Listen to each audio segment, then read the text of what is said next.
जो शहर में सत्ताधारी हैं, उन्होंने तो इस शहर को गड्ढे में डाल दिया। अब शहरों में गड्ढे नहीं दिख रहे हैं, गड्ढों में शहर दिख रहा है कि गंदा पानी अगर आ रहा है तो आप बिल लेने के अधिकारी नहीं है। नागपुर महानगर पालिका उनसे बिल वसूल नहीं कर सकती। जो लोग बात करते हैं सती प्रथा की और पता नहीं क्या क्या बातें करते हैं कि वो भूखे मरेंगे, अरे कौन व्यक्ति आज भूखा मरता है? आज हमारे साथ एक ऐसी व्यक्ति जुड़ी है जिनको डिस्क्राइब करने के लिए सिर्फ 4 शब्द काफी है। ये नागपुर की इकलौती इंडिपेंडेंट फीमेल कॉर्पोरेटर है, Abha Pandey. Thank you so much for joining us ma'am. नमस्ते, धन्यवाद। मैम, आप एक इंडिपेंडेंट कॉर्पोरेटर है, क्या बता सकते हैं कि आपको क्या स्ट्रगल्स हुए हैं, क्या डिफिकल्टीज आई है इंडिपेंडेंटली लड़ने के लिए? नहीं, देखिए कि इंडिपेंडेंट लड़ने से पहले मैं 2 बार महानगर पालिका में एज अ पार्षद रह चुकी हूँ। मैं जनता की सेवा कर चुकी थी और तीसरी बार मैंने मन में ये ठाना कि हमने जो काम किए हैं जनता के बीच में, वो जनता ने किस तरह से स्वीकार किए हैं और जनता को क्या लगता है हमारे बीच में। जरूरी नहीं, कई लोग कहते हैं कि पार्टी के बलबूते व्यक्ति आगे बढ़ता है। मेरी डिक्शनरी में ऐसा लिखा है कि व्यक्ति उसके काम के बदौलत आगे बढ़ता है, ना कि पार्टी के बदौलत आगे बढ़ता है। तो सबसे बड़ी ये बात रही कि मुझे मन में ऐसा लगा कि मैंने खुद को प्रूव करना चाहिए कि मैं क्या हूँ और मैंने दिखाना चाहिए। मैं जानती हूँ कि वो मेरे लिए एक बहुत बड़ी राजनीतिक रिस्क थी, लेकिन वो रिस्क को मैंने अपनाया और मुझे लगा कि नहीं, अब अपन ने अकेले फाइट करना चाहिए। दोनों बड़ी पार्टियां जो है, भारतीय जनता पार्टी और भारतीय राष्ट्रीय कांग्रेस, ये दोनों पार्टियों के मुझे ऑफर्स थे, लेकिन मन में ये ठाना था कि नहीं, अब तो दिखाएंगे। हर किसी को दिखना चाहिए भाई, एक महिला अगर फील्ड में जाके काम करती है तो जनता कैसे उसके साथ रहती है। और ये जनता ने प्रूव किया है कि जिसका काम रहता है, जिसका जनता के बीच में समर्पण रहता है, वो उसको पार्टी की आवश्यकता नहीं होती है। पिछली बार जनता ने दिखा दिया और मैं समझती हूँ कि ये जो मेरी जीत थी वो इतनी बड़ी जीत थी कि मेरे प्रभाग की जनता ने इतिहास रचा है। और इसीलिए मुझे लगता है कि ये जो मुझे ताज पहनाया कि नागपुर शहर की एकमात्र निर्दलीय पार्षद के रूप का जो ताज मुझे पहनाया, इसलिए अगर मैं उनके लिए 24 घंटे भी दूं तो मुझे लगता है कि कम पड़ेंगे मेरी जनता के लिए। अगर मैं सामाजिक जीवन में स्ट्रगल कर रही हूँ तो वो केवल एक अकेली महिला के रूप में नहीं, मेरा परिवार साथ में खड़ा होता है, हमारा मित्र परिवार साथ में खड़ा होता है, हमारे सारे कार्यकर्ता साथ में खड़े होते हैं, मेरे मेरे मेरी जो जनता है वो मेरे साथ में खड़ी होती है। तो स्ट्रगल जो है मेरा, उससे सब लोग भली भांति परिचित थे और इसीलिए सबने कहा, चाहे वो घर के बच्चे हों, पतिदेव हों, कार्यकर्ता हों, मित्र परिवार हो, सबने कहा गो अहेड, आप निकल चलिए, चरई वेती। मैं तो उसी को मानती हूँ कि आगे बस अपने लक्ष्य को प्राप्त करती रहो। और मैंने जनसेवा का बीड़ा जो उठाया है, वो मेरा इसमें कोई राजनीतिक स्वार्थ नहीं है। मेरे घर में ईश्वर ने इतना सब कुछ दिया है कि कभी बाकी बातों में, भ्रष्टाचार में कभी कोई दिमाग जाता नहीं और ना कभी भविष्य में जाएगा। लेकिन एक मैं कहती हूँ कि हर जनप्रतिनिधि के भाव में सेवा होनी चाहिए। अगर वो सेवा भावी रहा तो वो ज्यादा अच्छे से काम कर सकता है जनता के लिए, और वो सेवा भाव मुझ में है। अगर मेरे पास कोई आता है तो मुझे लगता है मैं इसके लिए क्या कर दूं, मैं कहाँ फोन लगा दूं ताकि इसका काम हो जाए। और ईश्वर की कृपा से लोग रोते रोते आते हैं और हंसते हंसते जाते हैं, इससे बड़ी कोई बात क्या हो सकती है। तो मेरे स्ट्रगल को आज बच्चे भी और सब लोग, मुझसे जुड़े हुए लोग गर्व महसूस करते हैं कि नहीं, आज इंडिपेंडेंट हमने चुनाव लड़ा और इंडिपेंडेंट हमने चुनाव जीता, ये बहुत बड़ी बात है। लेकिन वो ताज जनता ने पहनाया है जिनकी मैं जीवन भर शुक्रगुजार रहूंगी। मैम, आप पहले कांग्रेस में थे, फिर उसके बाद ये कहा जाता है कि टिकट डिनाई करने के बाद आपने इंडिपेंडेंटली लड़ा। अब आपने इस साल एनसीपी ज्वाइन किया है, तो ये शिफ्ट कैसे, इंडिपेंडेंट से एनसीपी क्यों? देखिए, पहले मैं कांग्रेस से 2 बार पार्षद रही और तीसरी बार इंडिपेंडेंट रही, जैसी अभी हमने चर्चा की। और उसके बाद मुझे राष्ट्रवादी कांग्रेस से ऑफर आया कि भाई आप अगर पार्टी में आएंगी तो निश्चित रूप से पार्टी को बल मिलेगा। और मैंने भी ये सोचा कि शरद चंद्र जी पवार साहब, जिन्हें राजनीति का चाणक्य कहा जाता है, और उन्होंने जो महाराष्ट्र की जनता के लिए किया है वो उप मुख्यमंत्री के रूप में अजीत पवार जी की बात कहें, हम महिला नेता के रूप में महिला सांसद रत्न आदरणीय सुप्रिया सुळे की बात करें, तो मुझे ऐसा लगा कि नहीं, वहां काम करने वाले लोग हैं और जो कार्यकर्ता काम करते हैं उनको तवज्जो देने वाले लोग हैं। उन्हें समझता है कि किस कार्यकर्ता में क्या पोटेंशियल है और हम उसको कैसे हम ऊपर ला सकते हैं ताकि वो जनता के और अधिक से अधिक काम कर सकते हैं, कितना हम उसे बल दे सकते हैं। तो मुझे ऐसा लगा कि नहीं, अगर उनका ऑफर है तो हमने अच्छे से स्वीकार करना चाहिए, क्योंकि पूरे महाराष्ट्र ने देखा है जो राष्ट्रवादी कांग्रेस ने महाराष्ट्र में जो जनता की सेवा की है, वो चाहे किसानों की बात हो, चाहे वो सरकारी, चाहे वो केंद्र सरकार के जो गवर्नमेंट ऑफिसर्स हैं, कर्मचारी हैं या राज्य सरकार के हैं, उन्हें क्या क्या लाभ समय समय पर मुहैया कराया आदरणीय शरद चंद्र जी पवार साहब ने। तो ये तो भली भांति सब लोग उन नेता से परिचित हैं और इसलिए मैंने राष्ट्रवादी कांग्रेस का दामन थामा है। और राष्ट्रवादी कांग्रेस का दामन थामने के बाद मैंने अपने आप को, ऐसा लगा है मुझे कि मुझे बहुत शक्ति मिली है। और वो ऐसी शक्ति होती है कि देखिए, प्रशासनिक शक्ति भी हम जिसे कह सकते हैं, और एक सरकार का अगर हमको सपोर्ट मिल जाए तो हम लोगों के, नागपुर महानगर पालिका में जो मूलभूत सुख सुविधाओं के काम होते हैं उसके अलावा भी हम राज्य शासन के स्तर के जो काम आते हैं हम उसको बहुत अच्छे ढंग से करते हैं। और हमारे नेता हमें बिल्कुल कहते हैं कि जो भी काम है आप लेकर आइए, और मैं लेकर गई स्वयं और वो काम तत्काल पूरे हुए। तो इस बात की मुझे खुशी है और इस बात का गर्व है कि मैंने राष्ट्रवादी कांग्रेस पार्टी ज्वाइन की। अजीत पवार ने एक स्टेटमेंट में ये भी कहा था कि आपकी जगह यहाँ नहीं है, काफी ऊपर जगह है आपकी। उस पर आपका क्या कहना है? आपको ये और पोस्ट भी आई कर रही है एनएमसी इलेक्शंस के बाद? नहीं, देखिए, मैंने पहले भी कहा कि मैं बहुत ज्यादा महत्वाकांक्षा नहीं रखती, लेकिन मैंने आपको बताया कि हमारे जो नेता हैं प्रदेश के और पार्टी के सर्वे सर्वा, उन लोगों ने हमेशा काम करते वक्त कार्यकर्ताओं को तवज्जो दी है। मुझे लगता है महाराष्ट्र में ये केवल एक ऐसी पार्टी है जिसने साधारण से साधारण कार्यकर्ता क्यों ना हो, अगर वो अच्छा काम करता है तो उसे अच्छे जगह पहुंचाने की कोशिश की है ताकि जनता को उसका ज्यादा से ज्यादा फायदा मिले। तो अगर पार्टी चाहेगी तो मैं वो जो भी जवाबदारी रहेगी वो संभालने तैयार हूँ, लेकिन मैं ऐसे कोई एक्सपेक्टेशंस नहीं करती हूँ। ठीक है, जवाबदारी मिलेगी तो हम उससे पूरा करेंगे। क्या हम एनसीपी से कोई यंग न्यू फेसेस देख सकते हैं इस बार? क्योंकि यंगस्टर्स ने कोविड पैंडेमिक के टाइम पे काफी फोरफ्रंट पे काम किया, सोशल मीडिया से अपनी काफी ज्यादा आवाज उठाई। बिल्कुल, कोई यंग अगर समाज सेवी हो तो निश्चित रूप से उनके बारे में ख्याल रखा जाएगा।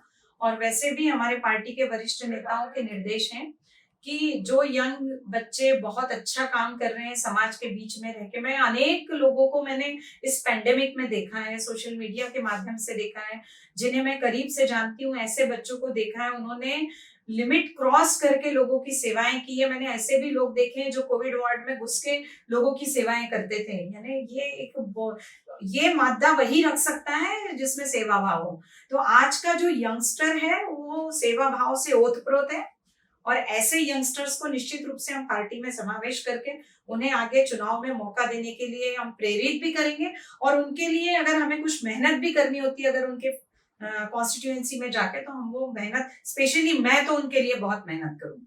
मैम, इतवारी एरिया में रोड की कंडीशन काफी बुरी है, पब्लिक वॉशरूम्स की काफी कमी है, और आपने काफी पहले एक हंगर स्ट्राइक भी किया था due to water issues and dengue का आउटब्रेक। तो मैम, मेरा ये क्वेश्चन है आपसे कि क्या आपको एनएमसी से एनफ फंड्स मिले थे डेवलपमेंटल वर्क्स यहाँ पे कैरी आउट करने के लिए? नहीं, देखिए, मैं आपको ये चीज बताना चाहती हूँ कि नागपुर महानगर पालिका का जो पार्षद होता है वो किसी भी पार्टी का हो, उसे एक निश्चित राशि तो अवश्य मिलती है उसके एरिया में काम करने के लिए, लेकिन ये उसकी कलाकारी पे भी डिपेंड करता है कि वो स्टैंडिंग कमेटी से अपने एरिया के लिए कितना फंड ला सकता है, वो महापौर जी से कितना फंड अपने एरिया के लिए ला सकता है, वो किसी एमएलए से कितना फंड अपने क्षेत्र के लिए ला सकता है, वो पालक मंत्री जी से कितना फंड ला सकता है। तो ये जो जगलरी है ये कुछ ही नगर सेवक कर पाते हैं, कुछ ही पार्षद कर पाते हैं। और मैं आपको गर्व से कहना चाहती हूँ कि मैंने करोड़ों रुपए के विकास काम मेरे क्षेत्र में किए। मैं आपको ये कहना चाहती हूँ कि 4 वार्ड का प्रभाग है, 68,000 मेरे प्रभाग के मतदाता हैं। करीब 1.25 लाख की पॉपुलेशन मेरे प्रभाग में है, लेकिन इतना बड़ा क्षेत्र होने के बावजूद मैंने ये कॉन्सेंट्रेट हमेशा किया है कि मैं अपने कॉन्स्टिट्यूएंसी के हर क्षेत्र में काम करूं। मैं मानती हूं कि मैं 100% जनता को सेटिस्फाइड नहीं कर पाई होंगी, लेकिन मैंने उनकी मूलभूत सुख सुविधाओं को देने के लिए मैंने वो हर अथक प्रयत्न किए हैं जो एक अच्छे पार्षद को करना चाहिए। उस बात का मुझे सेटिस्फेक्शन है। और ये तो लोग भी जानते हैं कि 4 वार्ड का प्रभाग हो गया तो कोई व्यक्ति कितना काम कर सकता है। लेकिन मैं इस विषय में ये माननीय उप मुख्यमंत्री अजित पवार जी का भी प्रशंसा करना चाहूंगी, उनका अभिनंदन करना चाहूंगी कि जिस वक्त उन्होंने मुझे पार्टी में प्रवेश दिलाया उस वक्त मैंने उनसे कहा था कि मेरे कॉन्स्टिट्यूएंसी में काम करने के लिए आपको मुझे फंड मुहैया कराना पड़ेगा, क्योंकि अब मैं पार्टी का हिस्सा बन चुकी हूँ। लोग मुझे पूछेंगे आपकी पार्टी सत्ता में और आपने प्रभाग में क्या विकास काम किए, तो उन्होंने मुझे 3 करोड़ रुपए मेरे प्रभाग के लिए देकर गए। वो उसमें कुछ सीवर लाइन के काम है, 1 करोड़ के सीमेंट सड़कों के काम है, उसमें एक गार्डन बहुत अच्छा डेवलप कर रही हूँ मैं, जिससे लगी हुई 2 स्लम की बस्तियां हैं। तो ये सारी चीजें करते वक्त कहीं ना कहीं सत्ताधारी जो राज्य शासन है उससे भी हमें मदद मिलनी चाहिए, जो मिली है। मैं तो गडकरी साहब का भी फंड लेके आती हूँ, मेरी जनता के लिए काम करना है तो मैं उनके पास भी जाती हूँ कि मुझे आप फंड दीजिए। और देखिए संबंधों के आधार पर सारी चीजें होती है। मुझे वहां से भी फंड मिलता है, मुझे स्टैंडिंग कमेटी से भी फंड मिलता है, मुझे कई बार कमिश्नर से भी फंड मिल जाता है, मुझे मेयर से भी फंड मिल जाता है। तो मैंने आपसे पहले ही कहा कि ये कलाकारी केवल 8-10 नगर सेवक ही कर पाते हैं और करना चाहिए। ठीक है, नए नगर सेवक हैं, वो सीखने की कोशिश करते हैं, इस बार नहीं अगली बार सीखेंगे। हम भी पहले पहले नए थे तो हमें भी कई चीजें नहीं समझती थी, लेकिन अगर कोई नया नगर सेवक मुझसे पूछने आता है, गाइडेंस लेने आता है, तो मैं उससे पूरा मार्गदर्शन करती हूँ। मुझे ऐसा लगता है कि हमने अपने आप को स्वयं से स्ट्रगल करके निखारा है, लेकिन अगर हम किसी को रास्ता दिखा सकते हैं तो हमने जरूर दिखाना चाहिए, और मैं दिखाती हूँ। महिलाओं के वॉशरूम की आपने बात की, मैं आपको बताना चाहती हूँ कि मेरा जो कॉन्स्टिट्यूएंसी है उसमें अधिकतर बाजार क्षेत्र है। केवल बाजार क्षेत्र हो जाने से नहीं होता, बाजार क्षेत्र में आपको वो जगह भी रहनी चाहिए जहां आप महिलाओं के लिए पुरुषों के लिए बराबर टॉयलेट बनाएं।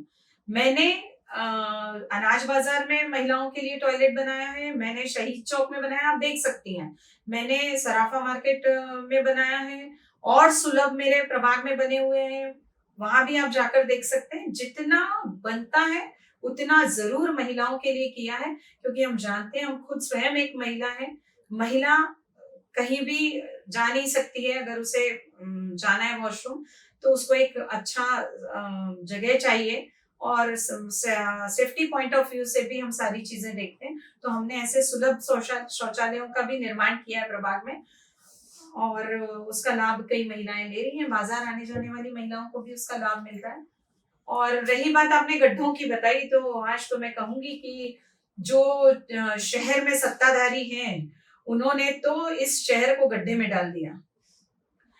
अब शहरों में गड्ढे नहीं दिख रहे हैं, गड्ढों में शहर दिख रहा है। ये बहुत बड़ी विडंबना है हमारे शहर की कि आज उस दिन हाउस हुआ, सदन में जब ये बात सबने उठाई, मैंने कैफो से पूछा, प्रशासन से पूछा कि कितने करोड़ रुपए थे और आपने कितने खर्च किए।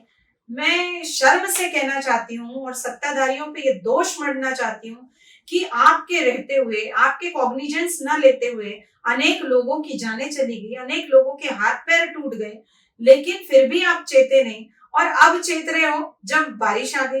अरे बारिश में आप टेंडर निकालोगे तो कब आप करोगे? आपने इसके लिए पूर्व नियोजित ढंग से आपने ठंड में ही टेंडर निकालना चाहिए, ताकि वो काम आते आते गर्मी तक पूरा हो सके और बारिश में ये प्रॉब्लम ही ना जाए। ये सारी चीजें होनी चाहिए जिसको हम पूर्व नियोजन कहते हैं। और प्लानिंग से अगर कोई व्यक्ति चलता है तो मुझे लगता है प्लानिंग से ही शहर का डेवलपमेंट, अच्छा डेवलपमेंट हो पाना संभव है, और वो होना चाहिए। लेकिन कहीं भी प्लानिंग हमें सत्ताधारियों की नजर नहीं आती। चाहे हम प्रॉपर्टी टैक्स का मामला ले लें, चाहे हम नाले सफाई का मामला ले लें, चाहे हम 24/7 की हमने घोषणा की थी महानगर पालिका ने कि हम 24/7 पानी देंगे। आज आप देखिए कई इलाकों में 24 घंटे भी पानी नहीं मिलता है। OCW के साथ जो एग्रीमेंट नागपुर महानगर पालिका ने बनाया वो 3600 पेजेस का एग्रीमेंट है। और मैं आपको बताना चाहती हूँ कि उसमें ऐसा एग्रीमेंट बनाया गया जिसमें हर पॉइंट में कहीं ना कहीं कंपनी को ही फायदा है, जनता को उसका फायदा नहीं मिल रहा है।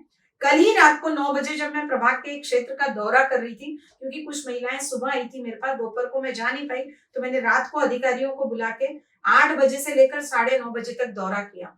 वहां पर करीब 3 से 4 महीनों से गंदा पानी आ रहा है। मैंने वहीं से कल महापौर जी से बात की कि गंदा पानी अगर आ रहा है तो आप बिल लेने के अधिकारी नहीं है। नागपुर महानगर पालिका उनसे बिल वसूल नहीं कर सकती। आप स्वच्छ पानी दीजिए और उनसे बिल लीजिए।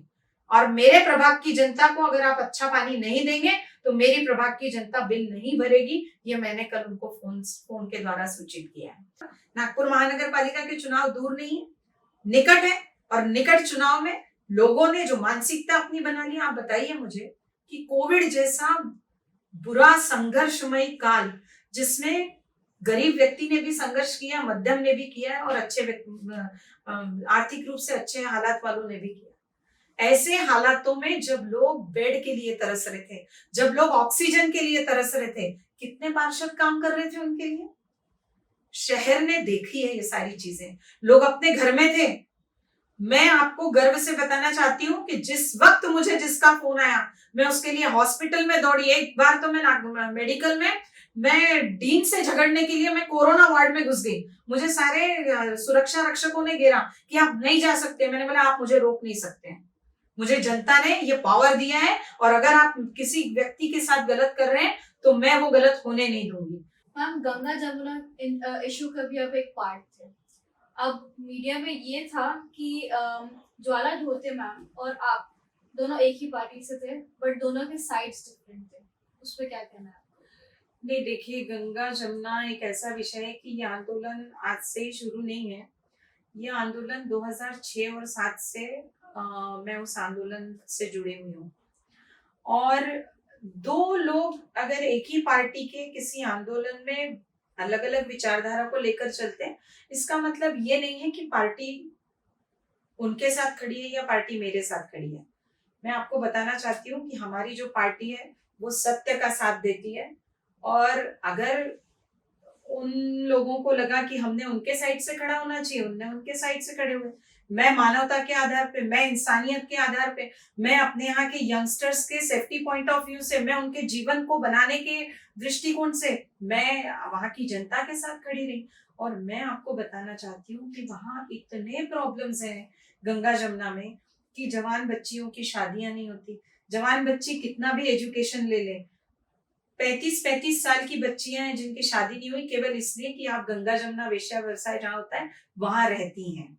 दूसरी बात, जो ग्राहक आते हैं वो कई बार उन बच्चियों से भी कुछ पूछ के चले जाते हैं। कई बार ऐसा भी हुआ है कि पुलिस की जब रेड होती है तो जो पुरुष जिस हालत में होता है वो दौड़ के कहीं ना कहीं घुस जाता है, कभी अर्धनग्न अवस्था में रहता है। तो ये चीजों को हम सोच भी नहीं पाएंगे कि वहां के लोग ये सब चीजों को कितना भुगतते हैं। पहले ये जो व्यवसाय था वो ये व्यवसाय केवल 2 बिल्डिंगों में हुआ करता था। आज उस साइड की 24-25 गलियां, इस साइड की करीब 15-16 गलियां, वो पूरी गलियां कवर अप हो गई हैं। और मैं कहती हूँ कि वेश्या व्यवसाय करके अगर अपना पेट भरना होगा तो इससे बुरी कोई बात किसी महिला के लिए क्या हो सकती है। हम लोगों से कहते हैं कि महिलाएं चरित्रवान होती हैं और हमने उन लोगों का साथ, हम भी उनके लिए काम कर सकते हैं। हाँ, लेकिन हम तब कर सकते हैं जब आप ये व्यवसाय को बंद करें और आप हमें बताएं कि आपको क्या जरूरत चाहिए। आपको इकोनॉमिकली शासन से कोई मदद चाहिए, मैंने पहले से बोला है, मीडिया के लोगों ने भी मुझे बोला, मैंने बोला राज्य शासन में हमारी सत्ता है, आप बताइए हमें आपके लिए क्या करना है। मैंने सीपी साहब से बात की, सीपी साहब ने वहां पर कुछ शासन की योजनाओं को जो अमल में लाते हैं, उसका जो क्रियान्वयन करते हैं, उन अधिकारियों के साथ, वहां की महिलाओं के साथ एक म्यूचुअल मीटिंग ली। कोई महिला स्वयं रोजगार नहीं करना चाहती, वो कहती है कि नहीं हम तो वही करेंगे। तो ऐसा नहीं होता है।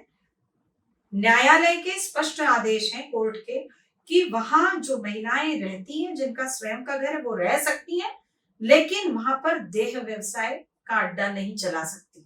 और यही कहना वहां पर रहने वाले सामान्य नागरिकों का है। चूंकि जो 2 बिल्डिंगों में होता था वो आज संपूर्ण गंगा जमुना परिसर में हो गया है, तो लोगों का विरोध है और होना स्वाभाविक है। और जो लोग बात करते हैं सती प्रथा की और पता नहीं क्या क्या बातें करते हैं कि वो भूखे मरेंगे, अरे कौन व्यक्ति आज भूखा मरता है? कोई व्यक्ति भूखा नहीं मरता। आप छोटे से बच्चा अगर उसके माता पिता मर जाते हैं वो भी रोड में भीख मांग के पैसा कमा लेता है, तो ये तो महिलाएं हैं।